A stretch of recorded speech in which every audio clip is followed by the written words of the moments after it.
Explaining display settings in eShare. eShare Pro comes pre-installed on the IWB. Tap the icon to open the app.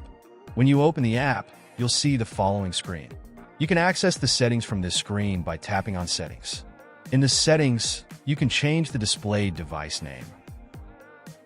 You can also set the maximum number of devices that can connect to the IWB and share the screen.